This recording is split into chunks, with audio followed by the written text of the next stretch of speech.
Buenas noches, estimados estudiantes. Vamos a dar inicio a la sesión número 3, correspondiente a la unidad número 2. Nos encontramos en el curso de Deontología Jurídica. Ya me conocen ustedes, mi nombre es Daniel Almeida y vamos a continuar con nuestra sesión. Para el día de hoy tenemos 4 temas y empezamos a agarrar carne de lo que les he ofrecido al comienzo de este curso, en el cual lo que busco es que ustedes adquieran herramientas con la finalidad de iniciar procesos legales contra abogados. Eso es lo que yo quiero, que se vayan a la cancha y denuncien a los abogados, a la contraparte de ustedes, que se enfrenten a ellos, que no establezcan únicamente la relación entre, o sea, dicho en otras palabras, no quiero que ustedes solo estén detrás de su cliente, ustedes tienen a su cliente enfrente, que tiene un problema laboral, constitucional, civil, administrativo, penal, corporativo, comercial, y ustedes están detrás de él, lo van a representar, lo van a asesorar, lo van a guiar para que inicien el procedimiento respectivo. De la misma manera se enfrentan con la otra parte, el denunciado, el agraviado, el que te demanda por una cuestión laboral, civil, administrativa, penal, de familia, y detrás de él está su abogado. Lo que yo busco a partir de este curso es que ya no estén detrás, sino salgan en paralelo a enfrentar el proceso que van a dirigir, van a llevar a cabo y iniciar, en la medida de que sea posible, un proceso en contra del otro abogado para cuestionar su actuar en el proceso que ustedes están llevando a cabo. Y de ese modo, abrir una puerta que les pueda permitir a ustedes lograr su objetivo de representar adecuadamente a su cliente y ganar el caso. Eventualmente, si es que esa mala práctica que ustedes detectan conduce también a que puedan tener efectos positivos en el proceso que van a tener. Entonces, para el día de hoy vamos a desarrollar 3 temas. Los principios del ejercicio de la abogacía. Vamos a hablar sobre la relación entre el abogado y el cliente, y esto es clave porque también pregunta examen, los deberes que ustedes tienen respecto de sus clientes. ¿Cuál es la naturaleza de esa relación? También, y al final vamos a ver un poco sobre los honorarios profesionales, aunque no es muy relevante, pero sí es importante porque pueden ustedes ser demandados, ya ustedes, por su cliente, si es que no establecen claramente las reglas de los honorarios.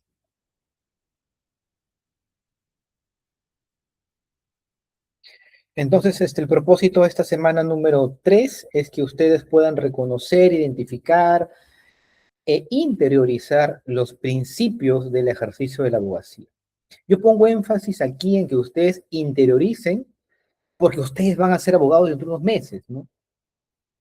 Ustedes van a llevar a cabo la práctica profesional y la única forma de que realicen esa práctica es guiando su comportamiento en virtud de los principios, deberes y derechos que ustedes tienen y que se encuentran consagrados en los códigos profesionales. Además de interiorizar, identificar, reconocer esos deberes, esos principios que ustedes como abogados deben ejecutar, también quiero que ustedes apliquen esos principios a su relación con el cliente y con la finalidad de que mejoren su desarrollo profesional. Bien, y antes de continuar la clase, hagamos un pequeño y sabroso... Docente, buenas noches. Disculpe la... ¿Aló? ¿Sí, Jacqueline? Sí, docente, buenas noches. Compañeros, buenas noches. No sé si podría repetir la última parte porque no sé si será mi internet, que se ha entrecortado un ratito, se ha callado y no le he podido entender, por favor. Ok, la última parte. Entonces aquí, el propósito de la semana Sí, 3, el propósito de esta semana. Lo que sí, busco, ¿a esto te refieres, Jacqueline? sí, docente. Ya. El propósito de esta semana es que ustedes, además de reconocer, identificar los principios y deberes que ustedes como abogados deben llevar a la práctica, lo que busque es que ustedes lo interioricen. porque es la única forma de que ustedes puedan ejecutar el ejercicio profesional sobre la base de una ética óptima. Y lo segundo es que ustedes lleven a la práctica esos principios, esos deberes, esos derechos y lo apliquen a sus relaciones con los clientes, porque va a servir para su desarrollo profesional. Pongo énfasis aquí, y creo que si se los he mencionado y lo menciono a todas las clases, y creo que siempre lo menciono, hay miles de abogados en el país y miles son malos abogados, miles son pésimos abogados, miles violan a cada rato el código de ética del Colegio de Abogados y creen que no pasa nada. Y esta clase, a partir de hoy, quiero que sepan ustedes y que se los digo con toda la sinceridad, busco que ustedes se peleen, se enfrenten legalmente con los otros abogados, porque se ha creído que el abogado puede hacer lo que le da la gana, ¿no? Y no pasa nada, ¿no? Insulten la demanda, en la audiencia te dice cosas que no son sin sentido, falsas o tendenciosas y creen que no pasa nada. Y eso a partir de hoy día van a saber que no es así.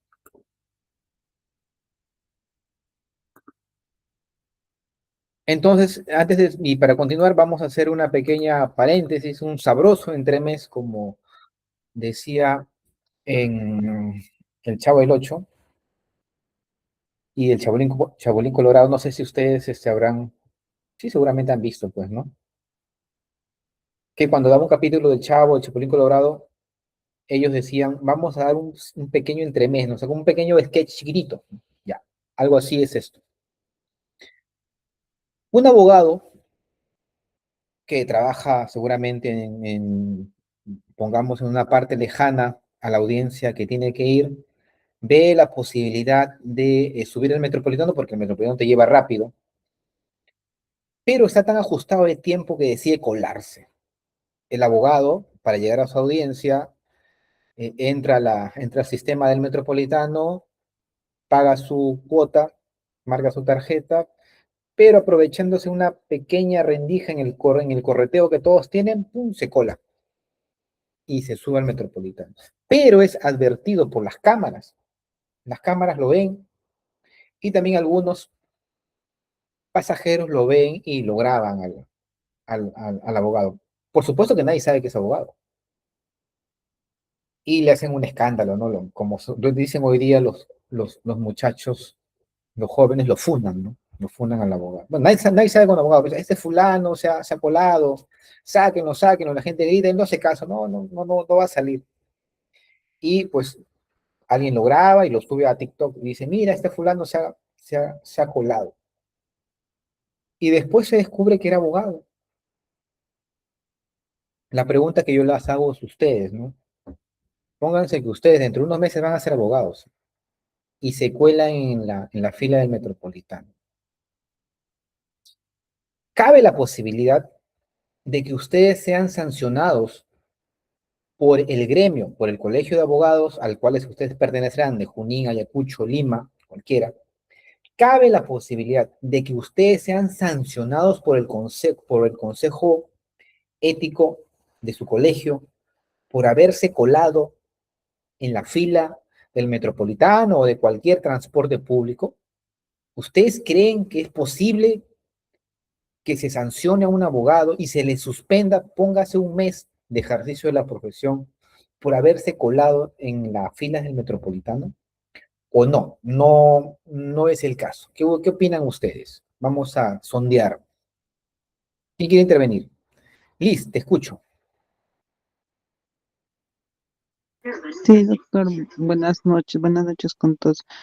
Bueno, yo particularmente pienso que no, toda vez que el abogado no estaría incumpliendo, digamos, o parte de su función como profesional. Por allí creo que no.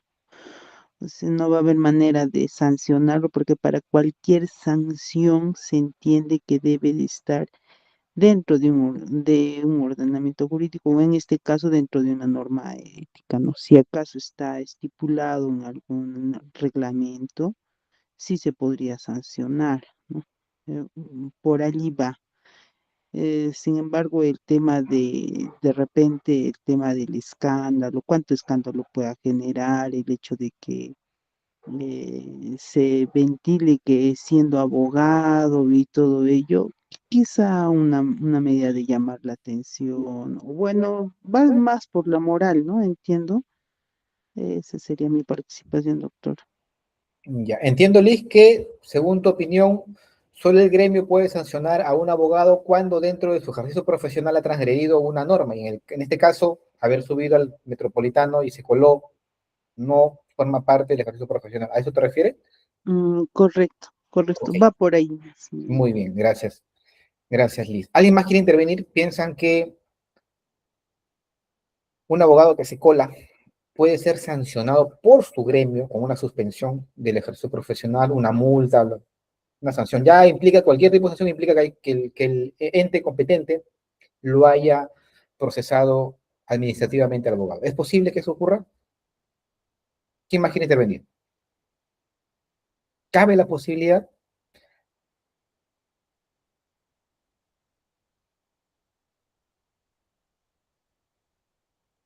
Jacqueline, te escucho. Docente, yo pienso que como abogado, como usted lo indica, debe saber perfectamente que se puede, pero no se debe. Y eso, bueno, ha hecho que tome esa decisión sabiendo, porque yo pienso que debe saber que eso no debe de darse. Esa es mi opinión, docente. Ya, pero ¿cabe la posibilidad de que el colegio lo procese, le inicie un procedimiento administrativo o no, no tiene nada que ver? Pues, obviamente todos En ese sabemos aspecto que sí, no se docente. debe, todos sabemos que no se debe colar. Abogado, médico, Sí, estudiante sabe que no sea se puede quien colar. fuere. Sí, docente. Sí, sí se toman las acciones pertinentes para demostrar que, bueno, él está en una falta. Entonces sí debería ser debidamente sancionado como una muestra, sobre todo, de jurisprudencia para que no suceda ni se repita, no solo con los abogados, sino con las demás personas, porque eso suele suceder, docente. También tengo un hijo que sube a un bus y siempre, lamentablemente, con este problema de la suba de pasajes, son los cobradores a veces que realizan una especie de maltrato psicológico a las personas por lo mismo que no les pagan lo que ellos quieren, pese a que el precio del combustible ya bajó. Aún así, ellos insisten en que se les pague la cantidad que ellos quieren. Entonces, y eso es muy importante tomar en cuenta. Disculpe, docente, por haberme extendido, discúlpeme. Ya. Fernando, te escucho. Eh, Buenas noches, docente compañeros. Justamente respondiendo a la pregunta de que un abogado puede ser sancionado por este acto, considero que no. Para ello tenemos el principio de legalidad y el principio de tipicidad para poder sancionar a aquellos profesionales que incumplan ciertamente una norma. Aquí lo que el señor abogado está realizando es una conducta que se va más por la moral que a ser sancionado por un ente administrativo como es el Colegio de Abogados a la cual pertenece. Bajo estos argumentos considero de que no se debería sancionar al abogado por no existir norma que así lo estipule, que cuando una persona infrinja eh, la moral se le debe a sancionar. Gracias, he concluido. Gracias, Fernando. Y Pedro, con Pedro terminamos las intervenciones. Doctor, buenas noches con todos. Sí, comparto la idea que el compañero hace poco dio su opinión. No, pues es básicamente es una infracción no cotidiana, ¿no? Que puede repercutir en ciertas circunstancias, no solo en profesional, en todo ámbito, ¿no? Estas faltas, pues básicamente no están pues normadas en, en el colegio de abogados, que podría ser, ¿no? Que podría dañar la institución al gremio. Eso sería el doctor. Bien, bien, gracias por sus intervenciones. Ahora entonces vamos a ver si esto es así. Esto es una pequeña introducción para analizar los deberes que tienen los abogados dentro del ejercicio profesional. Vamos a ver si esto es como han indicado. Entonces, empecemos y agarremos carne. Los principios del ejercicio de la abogacía. Dice el Código de Ética del Colegio de Abogados de Lima, o bueno, del Perú en general, porque son casi iguales. En el artículo 3 dice que la misión de la profesión es que la abogacía tiene como fin la defensa de los derechos de las personas y la consolidación del Estado de Derecho, la justicia y el orden social. ¿Qué significa, estimados estudiantes, esta premisa que comprende la misión de la profesión? Significa, estimados estudiantes, que el abogado no únicamente va a limitarse a ejercer la profesión, como lo ejerce un médico frente a su paciente, como lo ejerce un ingeniero frente a la actividad que está realizando. No simplemente el abogado puede defender a su cliente con las herramientas legales que la ley le permite y contravenir con ese actuar el Estado de Derecho, la justicia y el orden social. Vamos a poner un ejemplo más adelante, cómo vamos a identificar cuando el abogado, teniendo las herramientas que su sapiencia le ofrece, puede conducir a que lesione ese deber principal y el más importante que tiene el abogado. Repito, la profesión del abogado y el ejercicio profesional de abogado no es como la de un abogado, no es como la de un médico, como la de un psicólogo o un ingeniero. Porque además de su deber de realizar su profesión, defender a su cliente, darle todos sus conocimientos y experticia a favor de su cliente, así como lo hace un médico, darle toda su sapiencia y su experticia para tratar de curar al paciente, así como un ingeniero da toda su sapiencia con la finalidad de hacer una excelente obra en el menor tiempo, más eficiente.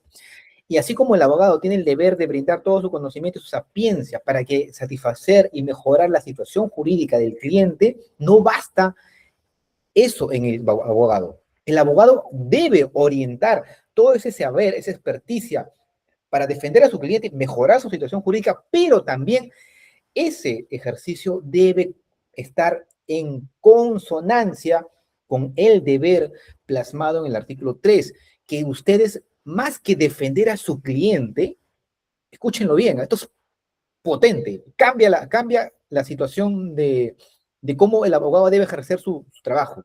Más que defender a su cliente, defiéndenlo efectivamente con todas las herramientas que tienen, que la ley les da, con su sapiencia, con su experticia, para eso se están preparando, pero más que ese deber de brindarle un servicio excelente a su cliente, tienen el deber ustedes de defender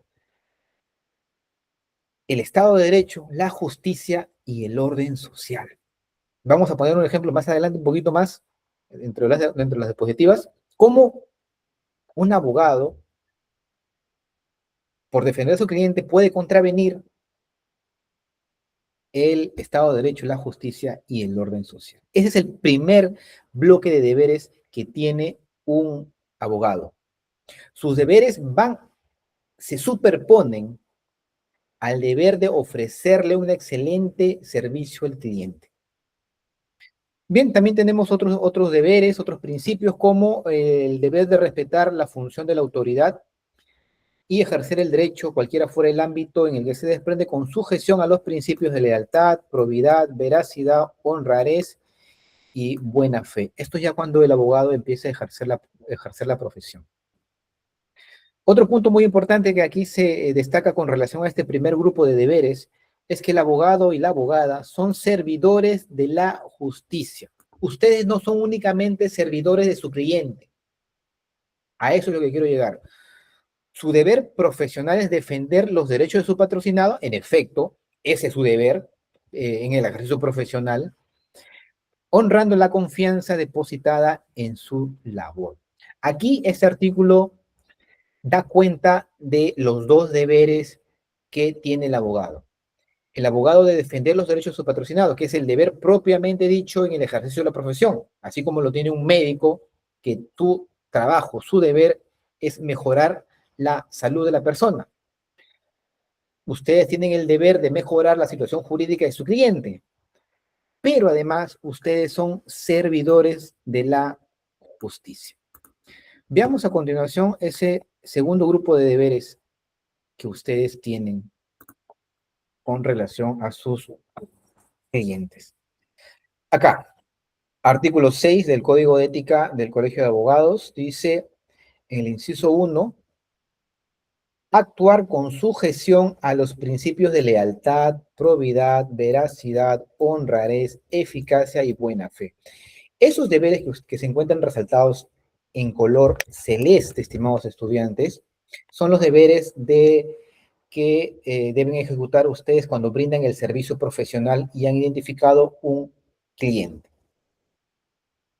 Y la parte verde es un tercer grupo de deber que configura el conjunto de deberes que tiene un abogado por el simplemente hecho de serlo, aun cuando no esté ejerciendo el servicio profesional a un cliente o dando una asesoría a un cliente.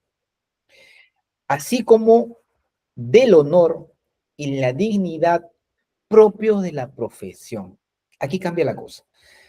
Hasta este momento, estimados estudiantes, estamos identificando tres grupos de deberes. A diferencia, repito, del resto de profesiones como la del médico, la del abogado, el psicólogo, los obstetra,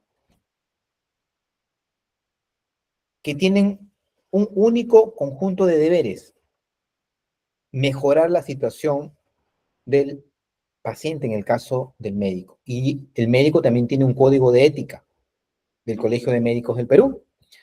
Y todo el núcleo de deberes está precisamente orientado al principio de beneficencia, al principio de mejorar la situación del cliente, perdón, del paciente.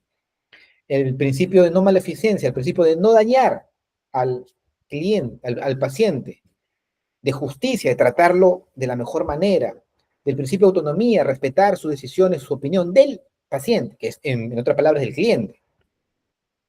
Pero aquí, en el caso del abogado, el código de ética no se limita únicamente a orientar, brindar deberes y pautas de comportamiento que el abogado debe darle al cliente cuando brinde el servicio profesional. No es así. O perdón, no solo se reduce a ello. Claro que sí, el código de ética tiene ese conjunto de deberes que dicen cómo debes brindar el servicio, con lealtad. Ya vamos a desarrollar esto en las próximas clases, que implica la lealtad, el secreto profesional, probidad, veracidad, explicarle con claridad, honradez, eficacia y buena fe al cliente sobre su situación jurídica. Para eso precisamente el cliente va a buscarlos a ustedes, para que ustedes les expongan cómo mejorar la situación, cuáles son las ventajas y desventajas de su situación jurídica. Y eso lo tienen que hacer con lealtad, con probidad, veracidad, honradez, con eficacia de su servicio y de buena fe. Pero, reitero, el servicio del abogado no se reduce a esos deberes. Vamos a volver a la diapositiva anterior. Ustedes, cuando sean abogados, tienen además un deber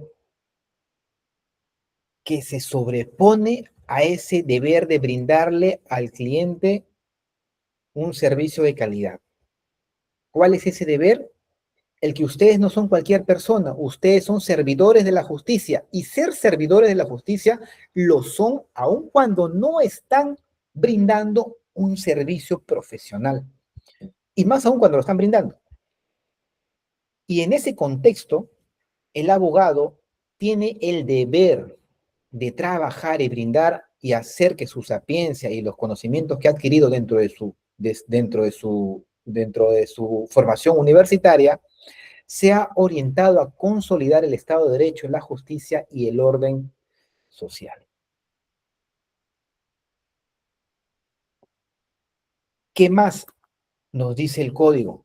Volvamos ahora a la diapositiva y enfoquémonos al bloque resaltado de color verde.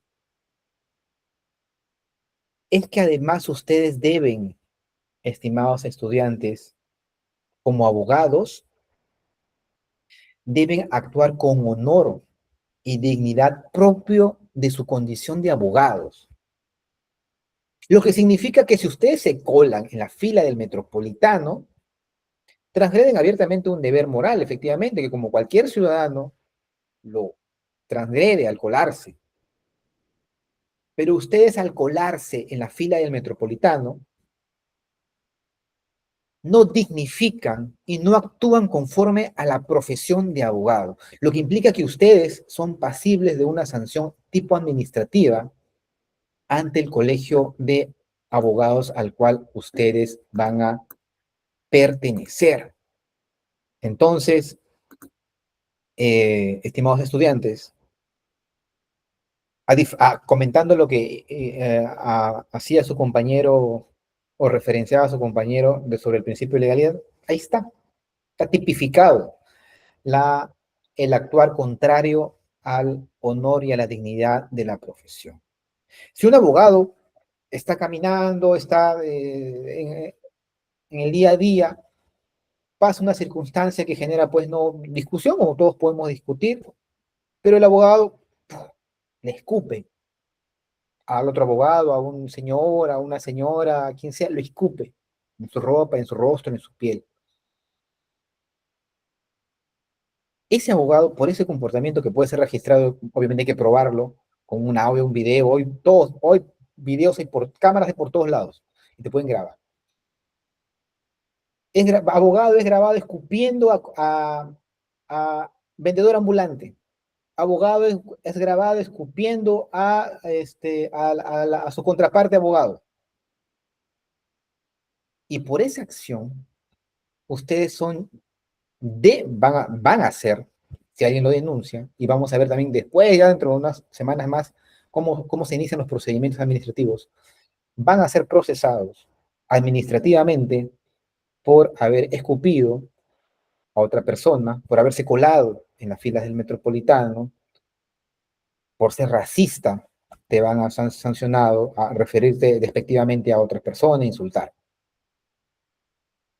Estimados estudiantes, hasta aquí yo debo manifestar que la profesión de abogado que ustedes han elegido implica un conjunto de deberes que se superponen y sobrepasan los deberes que ustedes tienen frente a un cliente cuando brindan un servicio profesional. Nuestra profesión no es cualquier profesión. Nuestra profesión nos exige un actuar ético en su máxima expresión. Por eso repito, hoy en día hay trabajo en el sentido de que hay pésimos abogados. No solamente pésimos abogados brindando el servicio profesional, al cual deberían ustedes brindarlo de forma óptima, sino que hay un montón de abogados, decenas de abogados que faltan el respeto, que insultan en las demandas, en las audiencias, tienen un comportamiento pésimo. Y esa situación amerita ser denunciada. Hay bastante campo para trabajar, en tanto que hay muchos abogados malos. Yo les estoy dando precisamente a ustedes incentivarlo para que cuando terminen la profesión puedan abrir un campo, un área de trabajo dedicada al litigio en el ámbito de los procedimientos administrativos contra abogados. Eso es lo que busco con ustedes. Eso es que les vengo ofreciendo a la universidad y a ustedes en su formación. Esto que yo digo es exclusivamente para la Universidad Continental. Bien, hasta aquí. ¿Hay alguna pregunta, una intervención? Rodolfo, te escuchamos. Buenas noches, docente. Del ejemplo que usted dio, o sea, independientemente si un abogado transgrede una norma y es procesado en lo civil, en lo penal, etcétera, usted se refiere a que puede ser sancionado por a través del código de ética, porque sería un agravio, ¿no? Hacia el colegio A la profesión. a la profesión, ¿no? O sea, ese sería por lo que podría ser uno procesado. En efecto, el fundamento de la sanción administrativa es por haber agraviado la dignidad de la profesión de abogado, ¿no? Póngase que el abogado, no desconozco, no sé mucho, pero supongamos que en el metropolitano también al pasajero, ¿cómo se llama? Al usuario que se cola, por ejemplo, un profesor se cola en el metropolitano y lo identifican, y los personales del ATU, que son la autoridad de transporte urbano, que son personas que están constantemente supervisando que todo marche bien, no te identifica, oye, usted te has colado, por favor, retírate. Bueno, ya uno ya acepta, me colé. No sé si es que le abren un proceso administrativo ahí o lo sancionan por suspensión o le quitan la tarjeta, no sé, desconozco, ¿no?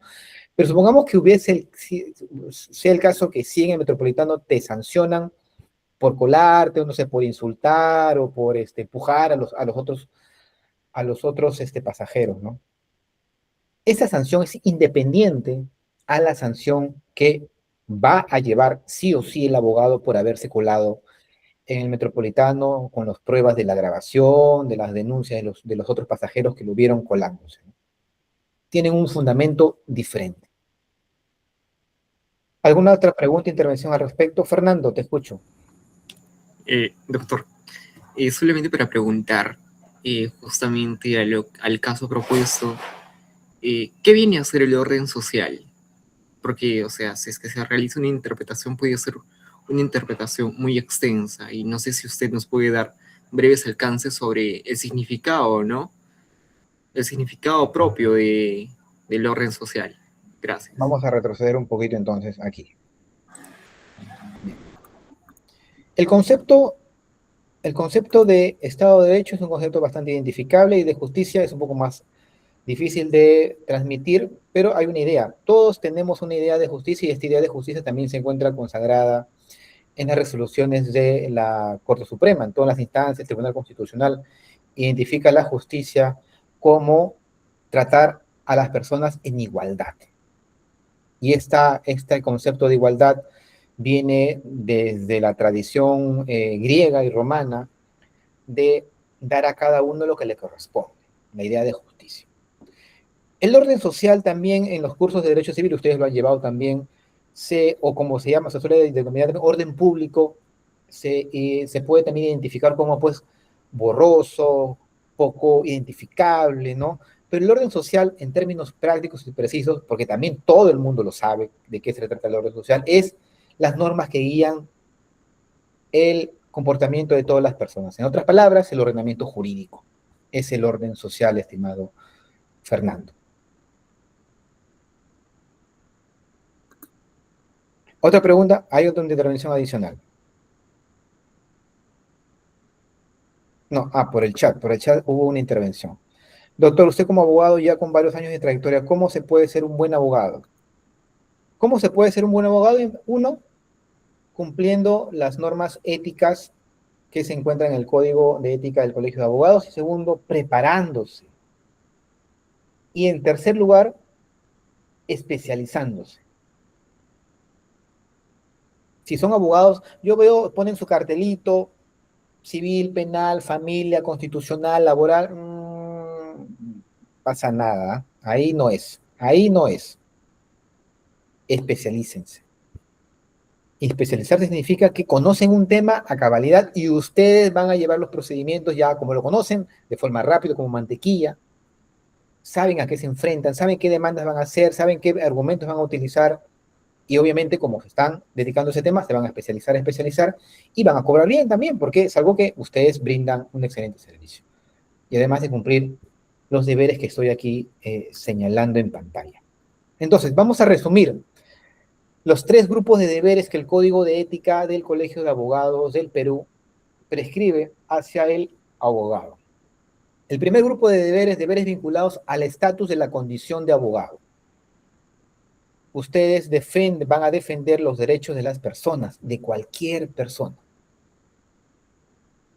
Y además su labor de consolidar el Estado de Derecho, las normas constitucionales, la justicia, tratar a todos con igualdad, dar a cada uno lo que le corresponda, como le mencioné en la respuesta a su compañero, viene de la tradición griega, y el orden social, el ordenamiento jurídico, cumplir lo que señala el ordenamiento jurídico.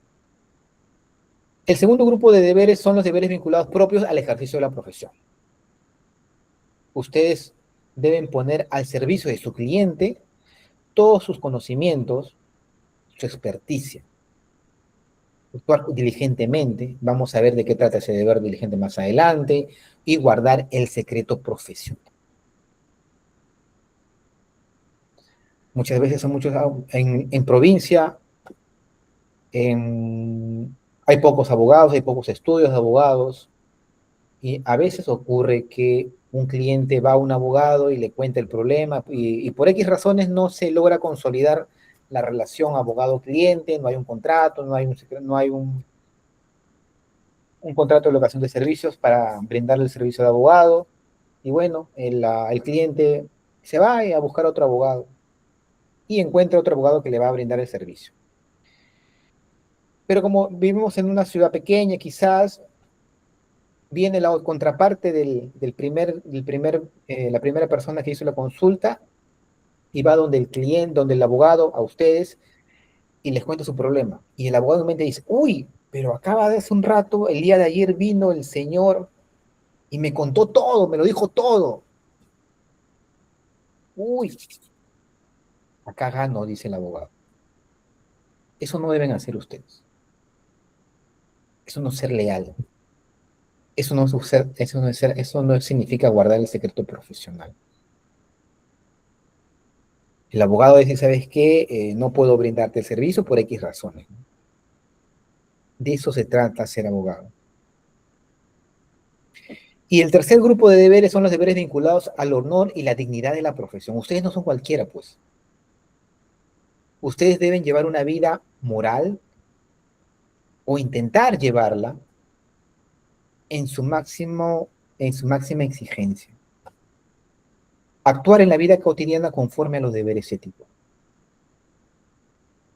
¿Hasta aquí hay alguna pregunta, estimados estudiantes? Si ustedes transgreden cualquiera de estos tres grupos de deberes, van a ser sometidos a un proceso administrativo y los pueden sancionar, y duramente. Ajá, ahí está, pues. Ahí están las consecuencias que el otro abogado puede dirigir contra ustedes. Lo inhabilitan justo en la etapa donde van a entrar a audiencia. Y es una herramienta también de lucha, de lucha en el litigio. Y yo ya estoy enseñando exclusivamente a esta universidad esto no lo enseñan en otra universidad.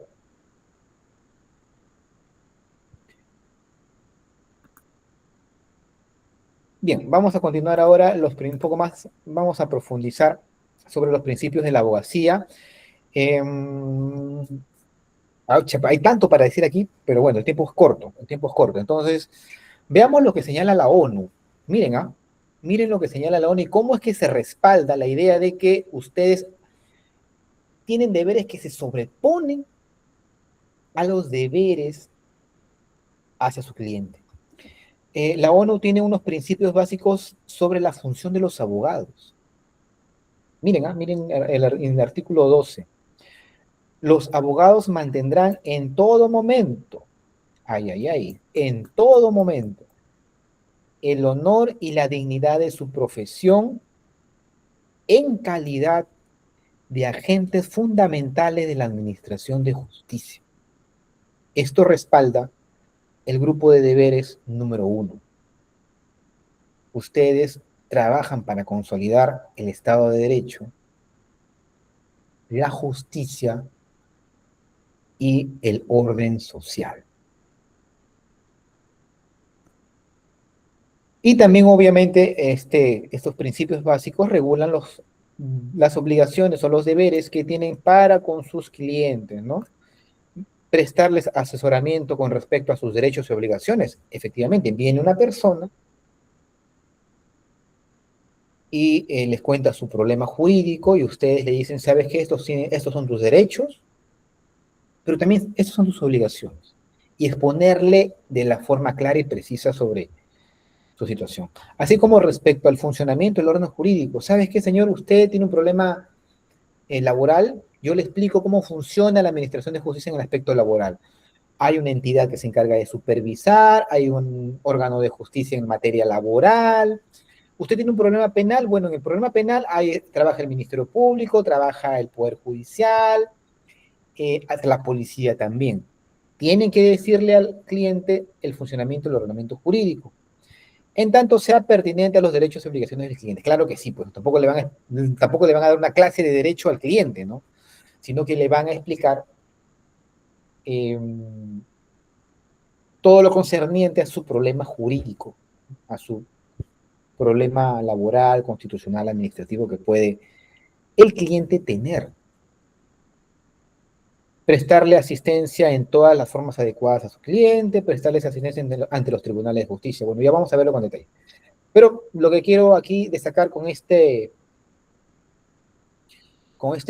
principios básicos de la función de los abogados de la ONU, de la Organización de las Naciones Unidas, es pues ese deber que se superpone al deber que tienen con sus clientes.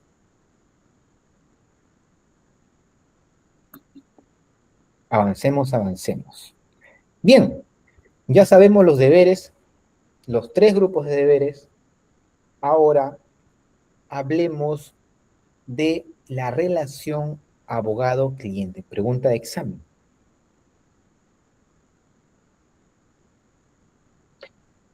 ¿Cuándo se inicia, en primer lugar, la relación abogado-cliente? ¿Cuándo nace? ¿Cuándo? Cuando firmamos un contrato, en la ocasión de servicio, cuando le decimos, cuando el cliente le dice, ya, doctorcito, tengo este problema, ayúdame tal cosa. Y usted le dice, sí, claro que sí, yo me encargo de tu caso, te estrechan la mano y a las horas inicia el asesoramiento legal o el patrocinio. ¿Cuándo nace la relación abogado-cliente? Y en segundo lugar, la segunda pregunta que quiero que respondamos hoy es, ¿cuál es la base de esa relación? ¿Qué fundamenta esa relación? ¿Cuándo nace y cuál es su fundamento?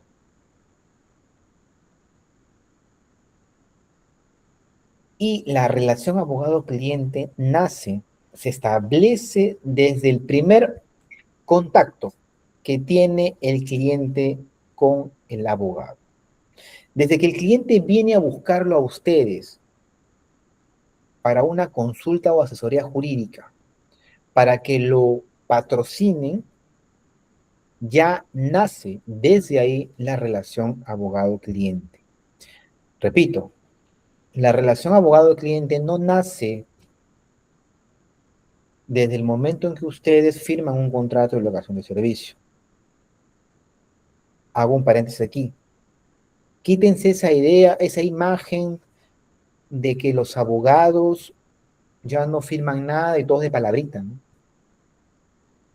Hoy los abogados ya se están profesionalizando mucho más y firman contratos de locación de servicios con su cliente, donde le explican sus servicios, sus deberes, sus honorarios. Y la relación abogado-cliente no nace ahí. Ahí sí hay una relación abogado-cliente, claro que sí, hay una relación contractual, deberes, obligaciones. Pero la relación abogado-cliente nace desde el primer contacto que tiene el cliente con ustedes como futuros abogados y que ese primer contacto tiene la finalidad de buscar un asesoramiento, una orientación de la situación en la cual se encuentra su cliente. Porque desde ahí ya nace la relación abogado-cliente y surge un deber, el deber de guardar el secreto profesional. Yo les ponía el ejemplo de el abogado que tiene su estudio y llega un primer cliente A y el cliente A le explica su situación jurídica, le, con toda la sinceridad y confianza le deposita su problema al abogado. Pero por X razones, solamente el caso se limita a un asesoramiento, una orientación legal, le paga por eso y se acabó. Y al día siguiente viene la contraparte del cliente, el cliente B. Llega el abogado y ustedes sencillamente dicen, uy, ese es el problema, el mismo problema que tuvo el cliente A del día de ayer, solamente que es la contraparte. Ustedes se frotan la mano y dicen, uy, aquí ya gané, le voy a cobrar bien a este, porque sé cuál es su talón de Aquiles del cliente A, y voy a ganar. Si ustedes hacen eso, estarían violando el secreto profesional, porque el cliente A los buscó a ustedes, entabló una relación abogado-cliente del cual se desprenden deberes. Y uno de esos deberes, y uno de esos deberes relevantes es el deber de guardar el secreto profesional. De este ejemplo que estoy poniéndoles, donde no hay un contrato de locación de servicios profesionales, simplemente hay un contacto entre el cliente A con el abogado, y donde el cliente le expone su situación jurídica, se desprende la base de la relación. Y la base de la relación es la confianza. De la misma manera como ustedes confían en el médico al cual buscan para que le mejore su salud. En efecto, ustedes al médico no le mienten. Al médico le dices todo. Por más vergonzoso que sea tu salud, le dices todo, ¿no? Bueno, así es. Al médico le tienes que decir cualquier dolencia que tienes en cualquier parte de tu cuerpo, te salió esto, lo otro. Por eso vas, para que te mejore la situación de tu salud. De la misma manera, la base de la relación abogado-cliente, estimados estudiantes, es la confianza.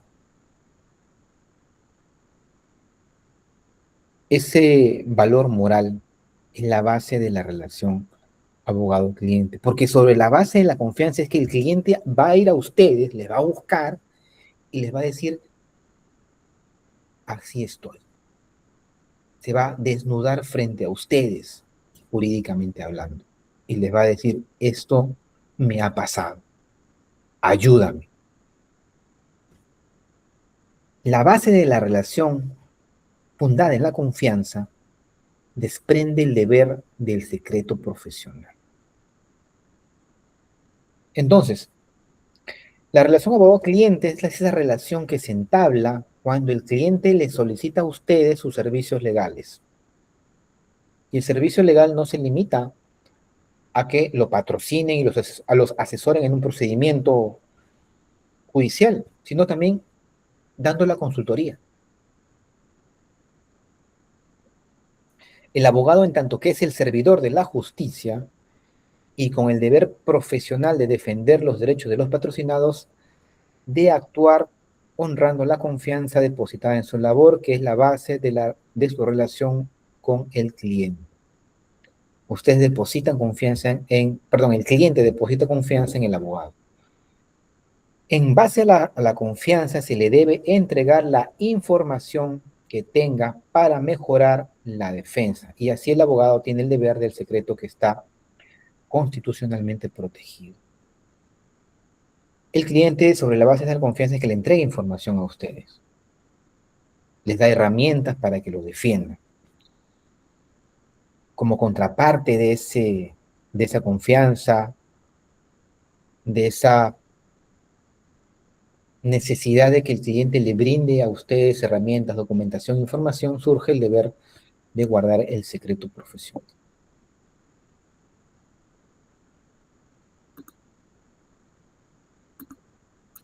Vamos a poner un ejemplo aquí en materia penal, en materia penal de cómo esta relación abogado-cliente, por ejemplo, se va configurando.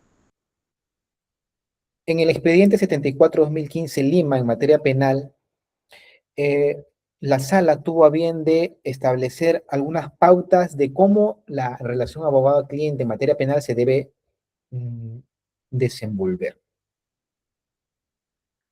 Por ejemplo, dice, en primer lugar, voy a señalar unos cuantos nada más porque el tiempo no nos va a dar para desarrollarlos todos.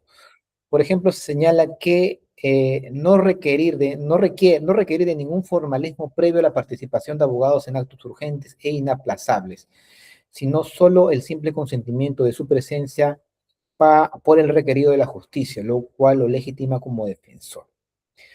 Cuando en materia penal basta que tú digas fulano de tal es mi abogado, se identifica la relación abogado-cliente. En el ámbito penal no se requiere tanto formalismo como presentar el escrito de apersonamiento. Por favor, vas a la comisaría, usted es el abogado de fulano de tal. Sí, muéstrame su escrito de apersonamiento. Vas a la fiscalía. ¿Quiere leer los actuados para defender? Muéstrame su escrito de apersonamiento. Basta que el cliente lo identifique. Él es mi abogado. Ya tiene todas las potestades y facultades para defenderlos y acceder a la información. En materia penal, aun si hubiese renunciado el abogado como defensor, no lo liberaba de su deber en realizar actos urgentes necesarios para impedir la indefensión del investigado. Este es un deber muy importante, muy relevante, porque también se extiende al resto de situaciones, perdón, de ámbitos o de materias jurídicas, ¿no? Laboral, constitucional, civil, ¿no? Si ustedes inician una relación abogado-cliente, empiezan el asesoramiento, empiezan el patrocinio, van pasando etapas judiciales, pero en algún momento la relación se rompe porque ya no hay confianza y deciden cambiar de abogados, deciden cambiar de abogados, pero sucede ese cambio de abogados en un momento en el cual se requiere estar en audiencia. El hecho de que ustedes finiquiten su relación abogado-cliente y lo comuniquen, ¿sabes qué, señor abogado? Yo desde hoy día ya no soy abogado del señor, eso no lo libera a ustedes de, de estar presente en actos urgentes para la defensa de su ex cliente. Eso aplica en todas las áreas. En materia penal se puso esto de relieve de forma precisa. Otros puntos, por ejemplo, la visita de abogados a un detenido no evidencia por sí solo el nexo delictivo entre ellos. Bueno, en materia penal es muy sensible. Muchas veces, a veces sucede que se cree que el abogado que está defendiendo al investigado por delitos graves, es cómplice, ¿no? Es cómplice. Él lo está ayudando a ocultar pruebas, él también es un criminal, ¿no? Es una identificación indebida que le hacen al abogado penalista que defiende a un investigado, ¿no? No por el hecho de ser abogado te van a vincular con el acto delictivo al cual están investigando a su cliente, ¿no?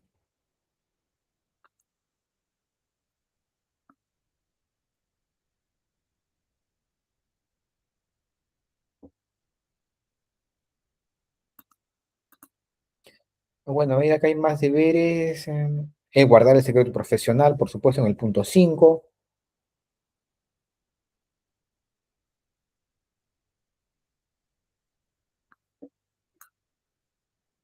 Se reitera el secreto profesional. Como se dan cuenta, hay dos pautas relacionadas al secreto profesional porque eso es clave, es importante. El secreto profesional garantiza la relación de confianza que debe existir entre un abogado y cliente para proporcionar servicio legal óptimo. El punto 7, la persecución penal a un abogado defensor. Es decir, si su cliente está investigado por un delito grave, ustedes los defienden. Por el solo hecho de defenderlos, ustedes no están vinculados a la actividad criminal que se le investiga a su cliente, ¿cierto? Como hemos señalado en la pauta anterior. Pero ¿cuándo sí son pasibles de ser investigados? Por el hecho al cual se investiga a su cliente. Por ser infidentes, de repente, respecto del caso. no cautelar el tema de la reserva del caso, ¿no? O las estrategias. También, pero sobre todo, y aquí también aplica para el abogado la presunción de inocencia, y si vamos a romper la presunción de inocencia, la única forma de que justifiquen que a ustedes como abogado de su cliente lo investiguen por el delito que están investigando a su cliente es que existan pues elementos de convicción que lo vinculen con el hecho delictivo de su cliente. No hay otra posibilidad y esta es la única posibilidad para cualquier persona. Para el fiscal que está investigando, lo pueden vincular al hecho criminal que este mismo fiscal está investigando, sí, si es que hay elementos de convicción que revelan que también ha sido parte de la actividad delictiva. Pueden investigar al abogado por el hecho criminal por el cual investigan a su cliente, sí. ¿Cuál es la única razón que puede dar pie a esa investigación? Que existan elementos de convicción que revelen que está vinculado al delito que se está investigando. Sospechos porque son amigos. Otra cosa es la obstrucción de justicia, ¿no? Estamos hablando de vinculándolo al delito que están investigando. Y otra cosa es evitar que ese delito se descubra.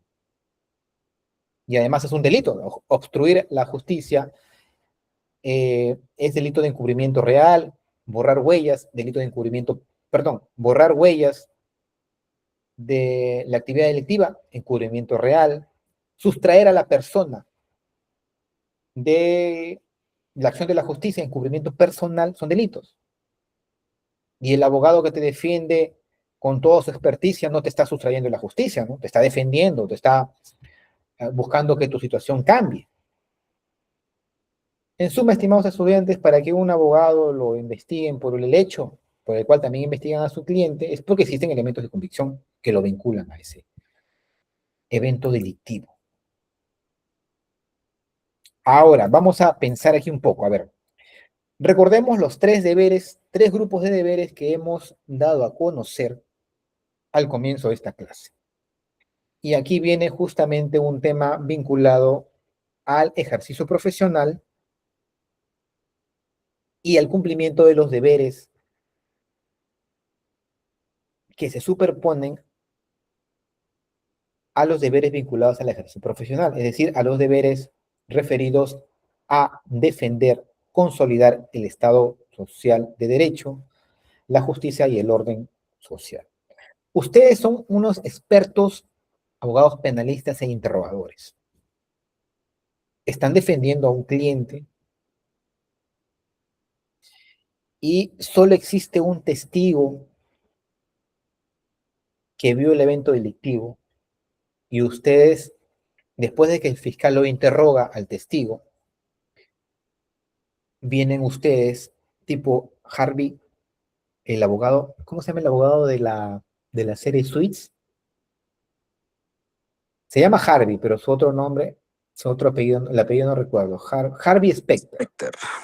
Usted es todo Harvey Specter, porque Harvey Specter es ustedes han visto la serie, véanla, pues es un abogado que pues concilia bien, ¿no? O sea, hay ejemplos de cómo extrae información, cómo cuestiona la información, ¿no?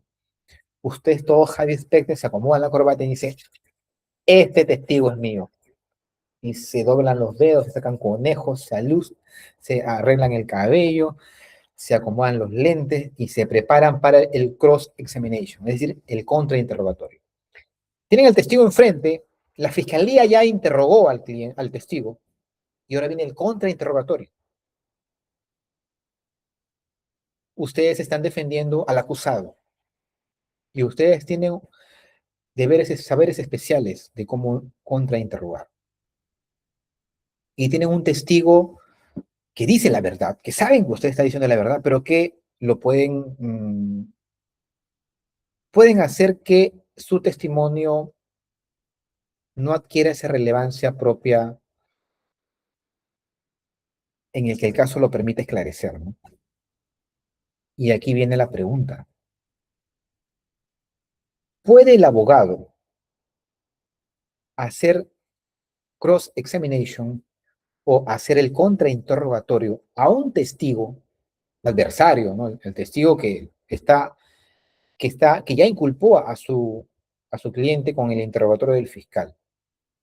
¿Puede el abogado hacer contrainterrogatorio de un testigo adversario a fin de desacreditarle o quitarle su credibilidad ante la corte, a sabiendas que el testigo ha relatado la verdad? Opiniones. A ver, ¿quiénes son los Harvey Specter que van a salir en este momento a hablar? A ver. Opiniones. Liz, te escucho. Yo creo que sí, doctor, ¿no? O sea, porque es parte del procedimiento, parte de nuestra estrategia y en medio de eso puede surgir algo, ¿no? Pienso que sí. Gracias, Pilar.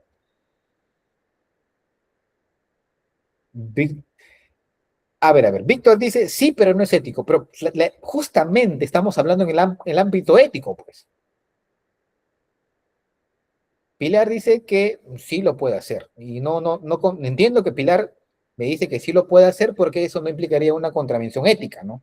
Porque acá estamos hablando, que claro que todo se puede hacer, pero estamos hablando en términos de si se debería hacer y si eso no tiene consecuencias o contraviene el código de ética. Entiendo que para Liz sí lo puede hacer y eso no contraviene el código ético. Rodolfo dice, sí lo puede hacer, pero no es ético. Se supone entonces que no se debe hacer, pues, ¿no? Porque claro que cualquiera lo puede hacer. No estamos en el que se puede hacer, estamos en el que si se debería hacer o no. Liz ha dicho que sí se debería, no hay ninguna transgresión ética. ¿Qué dice Celestina? Doctor, buenas noches. Yo creo que sí es el deber del abogado, pues, hacer dentro del proceso penal, hacer el interrogatorio y contrainterrogatorio. Y en este caso, pues, en desacreditar al testigo es parte de nosotros, porque es nuestro deber en defender a nuestro cliente. Es como que, por ejemplo, si yo voy a defender a una persona que ha violado a otra persona sabiendo que es el culpable, pues es el deber de nosotros defender a esas personas, capaz no, no echándole como que eres inocente, sino dándole, por ejemplo, la reducción de la pena o buscar soluciones en ese caso. Pero nosotros como abogados sí estamos en el derecho de defenderlos. Muy bien, gracias Celestina. Tenemos dos opiniones de que dice que es parte del deber de la defensa profesional. Liz, te escucho. ¿Otra vez Liz? Sí, quería acotar, doctor. Mire, sobre todo por el tema, puede llegar inclusive a una forma de ratificar, ¿no? De repente, porque veamos, a ver, en todos los casos o los hechos que seguramente dentro de la audiencia se van ventilando, ese es el tema también de que se supone que la verdad absoluta no existe. Entonces, considerando ello, y si hay la posibilidad de hacer el contrainterrogatorio, se tiene que hacer porque es parte del procedimiento. Gracias. ¿Alguien más quiere intervenir? Tenemos que Celestina, Liz y dos personas opinan que sí se puede hacer el interrogatorio. ¿Quién más quiere intervenir? ¿Dos opiniones nada más? Pensé que iban a intervenir más.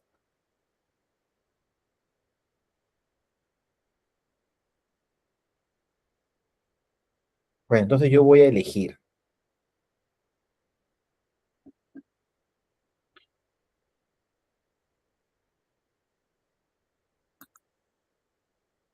A ver, una señorita y un joven. Aleli Salas. Aleli, ¿me escuchas?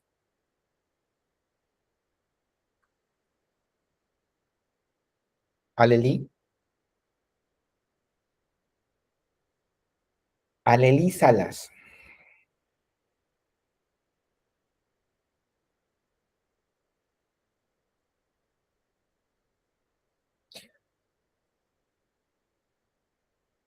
No me decepciones, Aleli, ¿ah? Estás conectada, se supone que estás en clase. No sé si logra escucharme. Hola, Aleli. ¿Cuál es tu opinión respecto a la pregunta? ¿O cuál es la respuesta, perdón?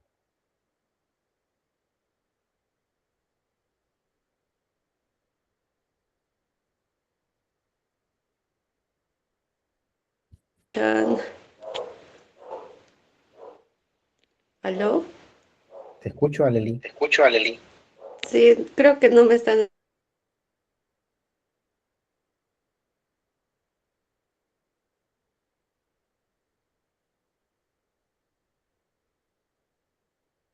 Bien, no tengo conexión contigo. Vamos con Alexandra Sarte. Alexandra,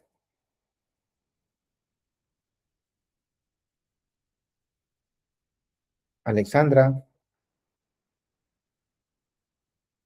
Alexandra.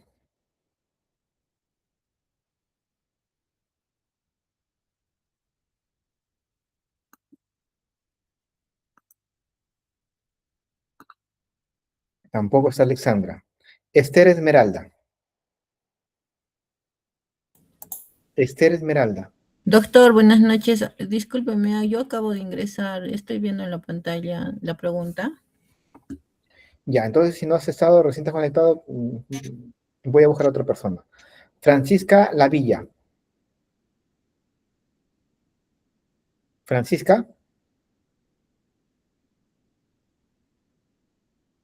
Francisca. Francisca Lavilla.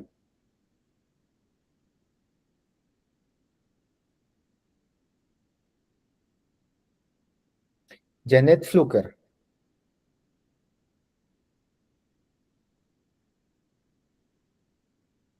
Janet Fluker.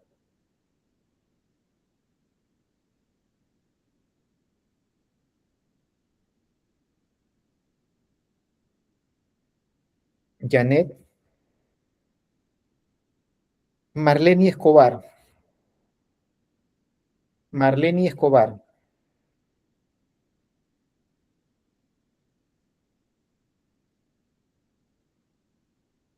Marlene Escobar. ¿Me escucha? O sea, yo hablo todo emocionado y no están. No están en el clase. Noemí Franco. Doctor presente, buenas noches. ¿Qué tal, Noemí? Muy La atenta respuesta a las escuchando la clase, preguntas. doctor. Sí, yo pienso que sí tendría que intervenir porque es parte del proceso de defensa. Bueno, sí me gustaría un poquito más sustentar, pero no creo tener los elementos más suficientes, doctor. Gracias, Noemí. Y un jovencito. A ver, busquemos a Wilmer Saldaña. Wilmer Saldaña. Doctor, buenas noches. ¿Qué tal, Wilmer? ¿Qué tal? Respuesta a la pregunta desde tu perspectiva. Doctor, en cuanto a la pregunta, yo considero que el abogado sí tiene la posibilidad de hacer el contrainterrogatorio, porque una forma, digamos, es una técnica de poder desacreditar la veracidad, ¿no? Si yo soy abogado y voy a defender a alguien, o sea, mi trabajo también tiene que ser ver la manera de desacreditar al otro testigo que está a mi contra. Y de esa manera podría de repente buscar o lograr ganar el caso, ¿no? Gracias.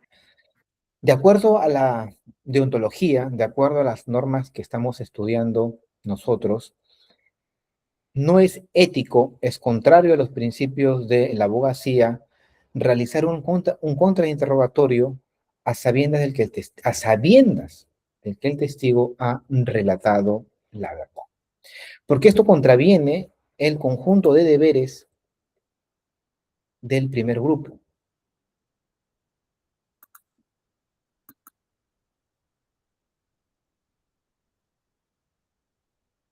El abogado tiene un conjunto de deberes que se superpone a los deberes vinculados al servicio, al ejercicio de la profesión. Ustedes no solamente están destinados a brindar sus conocimientos y su sapiencia a su cliente, sino también para consolidar el Estado de Derecho, la justicia y el orden social. Una cosa es defender a alguien convencido de su inocencia y otra cosa es defender a alguien que saben plenamente que ha realizado una actividad criminal, puesto que lo que a ustedes le corresponde hacer es asegurar que el procedimiento se lleve a cabo dentro de los márgenes legales, sin violación de sus derechos, y que si le impongan la sanción, sin que ustedes busquen sin que se busque la imposición de una sanción a su cliente, pero que sea de la manera más óptima posible dentro de los marcos legales establecidos. Entonces, desde el punto de vista deontológico, estimados estudiantes, hacer ese contrainterrogatorio a sabiendas de que el testigo está diciendo la verdad, y esto va a conducir a la solución de un caso conforme a la justicia, es precisamente transgredir el primer grupo de deberes. Pilar, te escucho. Doctor, en todo caso, para yo poderle entender, ¿no? El tema de decir la verdad, ya se entiende, digamos, yo como abogada dentro de la audiencia, ya sé que él, digamos, me está diciendo la verdad. ¿Se refiere a algún medio probatorio en estricto o al hecho? Porque siempre se dice que en el proceso lo que se busca justamente es la verdad de los hechos, ¿no?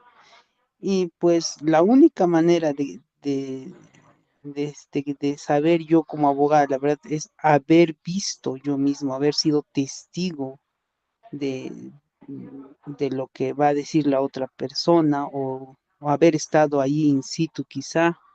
Por allí va un poco mi duda respecto a hacer el contrainterrogatorio. No sé a qué punto está diciendo con eso de que yo o el abogado conozca la verdad. Cuando hablamos aquí de la verdad, la hablamos en un sentido de que lo que se está afirmando se corresponde con la realidad. Uno como abogado se da cuenta de lo que ha sucedido, ¿no? Porque es su cliente al cual está asesorando y su cliente le ha dicho, bajo el principio de confianza, la situación legal en la que se encuentra, ¿no?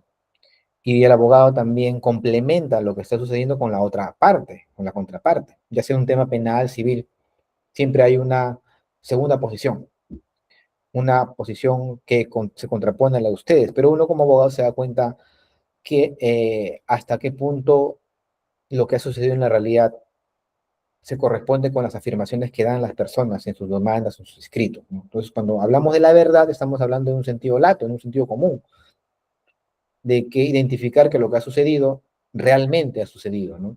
Entonces, en el ejemplo que estamos poniendo, el abogado sabe que su cliente ha realizado una actividad criminal, sabe que el testigo está relatando la verdad, pero es un testigo que, como miles de testigos,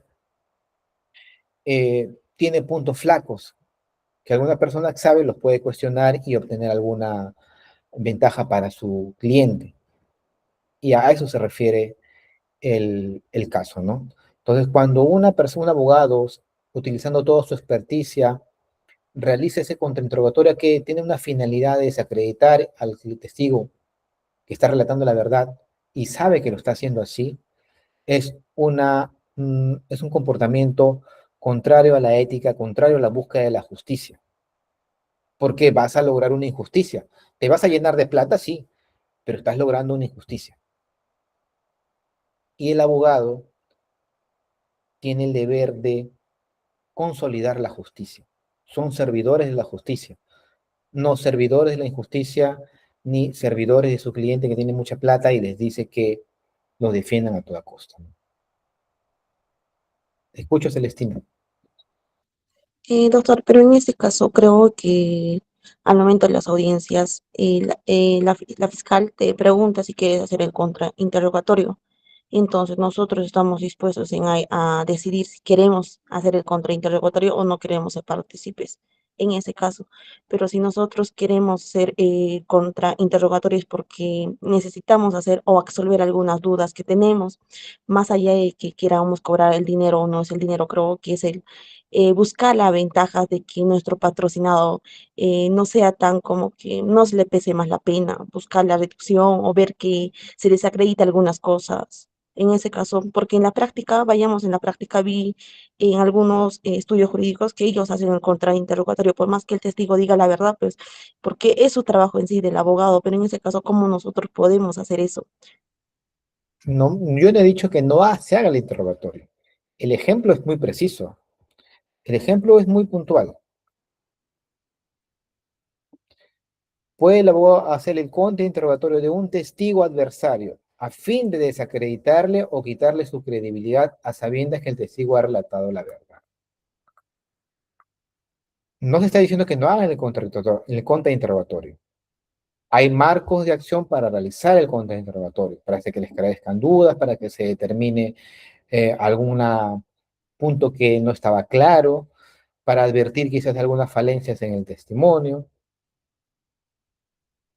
Pero tú misma dices, incluso Celestina, para que se disminuya la pena. En el caso que estoy poniendo aquí, es un caso en el cual se va a desacreditar al testigo que ha relatado la verdad y que conduce a una injusticia, la solución del caso final.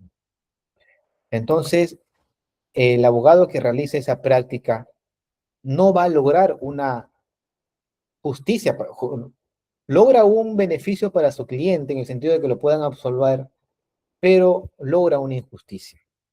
Se logra una injusticia. Y al lograr una injusticia, con plena conciencia de que ustedes están realizando esa injusticia, es un comportamiento contrario a la ética profesional. Bien, continuemos. Relación abogado-cliente. Ya falta poco. A ver. Hemos dicho que la relación abogado-cliente nace desde que hay el primer contacto del cliente con el abogado. Pero también debemos poner énfasis en que esa relación se formaliza cuando se entabla un contrato de locación de servicios regulado en el Código Civil. La locación de servicios, el locador se obliga, o sea, el abogado, sin estar subordinado al comitente, es decir, al cliente. El cliente no es su jefe a ustedes. El abogado se obliga al cliente a prestarle sus servicios por cierto tiempo, ¿no? Durante dura el proceso, o para un trabajo determinado que lo define una audiencia, a cambio de una retribución, pago de honorarios. Cuando se entabla un servicio, se debe firmar un contrato de locación. Y en ese contrato de locación se van a establecer los deberes que ustedes tienen respecto a su cliente, las formas de pago de sus honorarios, el fin de la relación abogado-cliente. Pregunta, ¿si existen deberes en el contexto de la consulta? Claro que sí, repito. Cuando uno busca una consulta jurídica, una asesoría jurídica, ya entabla la relación abogado-cliente. La relación abogado-cliente no nace exclusivamente con un contrato de prestación de servicios, con un contrato de patrocinio, que tiene un tiempo determinado, ¿no? ¿Existe una relación abogado-cliente sin que se llegue a un acuerdo contractual? Claro que sí. Repito, desde el primer contacto que tiene el cliente con el abogado nace la relación abogado-cliente. Cuando el cliente le cuenta su problema jurídico, nace una relación abogado-cliente, nace el deber de guardar el secreto profesional. Tipo de servicios en el proceso judicial. Hay un tiempo determinado, hay una acción que realizar. Ante la administración de justicia, por ejemplo, en procedimientos administrativos, ante el Poder Ejecutivo, Ministerio de Justicia, Indecopi, SUNAT, SUNAS, OCIPTEL. El servicio de abogado no se limita, estimados estudiantes, a los procesos judiciales ante el Poder Judicial, sino también ante entes administrativos. Y también la consulta jurídica. ¿Desde cuándo nace la relación abogado-cliente? Desde el primer contacto. Y esto ocurre cuando se busca la consulta jurídica.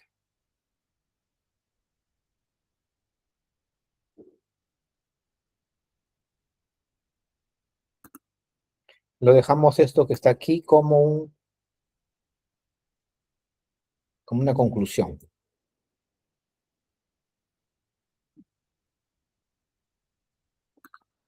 Deberes del abogado hacia los clientes. El deber más importante que tiene un abogado respecto a su cliente es el deber de diligencia. Es decir, poner al servicio del cliente toda su sapiencia y su experticia para mejorar la situación de su cliente dentro de los términos del código de ética del colegio al cual ustedes van a pertenecer.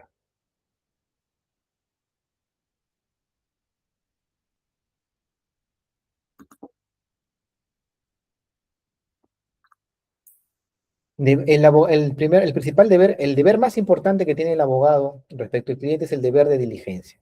El segundo deber es el deber del secreto profesional. El deber de diligencia es actuar con la máxima atención, cuidado y esfuerzo necesario en la defensa de los intereses de su cliente.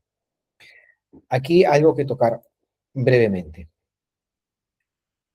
La relación que ustedes entablan con un cliente es una relación de tipo contractual. Si ustedes no actúan de forma diligente, van a lesionar un interés privado, lo cual puede conducir a una responsabilidad de tipo contractual, por no haber actuado diligentemente y haber producido un daño a su cliente, incurren en responsabilidad contractual. Pero si ustedes además, luego de lesionar el deber de diligencia, producen un daño, ustedes además de lesionar un interés privado, lesionan un interés jurídico, perdón, un interés público. Ese interés público es el establecido en el Código de Ética del Colegio de Abogados, es decir, un deber que se encuentra vinculado a la defensa del Estado social y democrático de derecho, a la justicia y al orden social, o, en su caso, al honor y la buena reputación de la profesión de abogado. Por eso es que la lesión al deber de diligencia puede conducir a dos tipos de responsabilidades. A la responsabilidad contractual, si producen daño, y a la relación abogado-cliente, que les puede conducir hacia una sanción administrativa.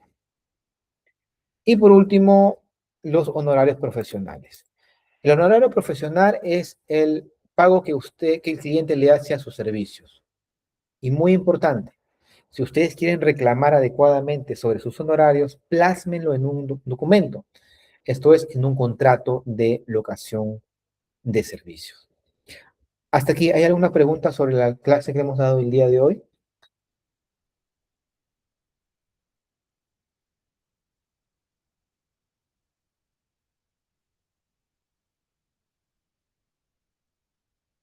¿Alguna duda al respecto de hoy?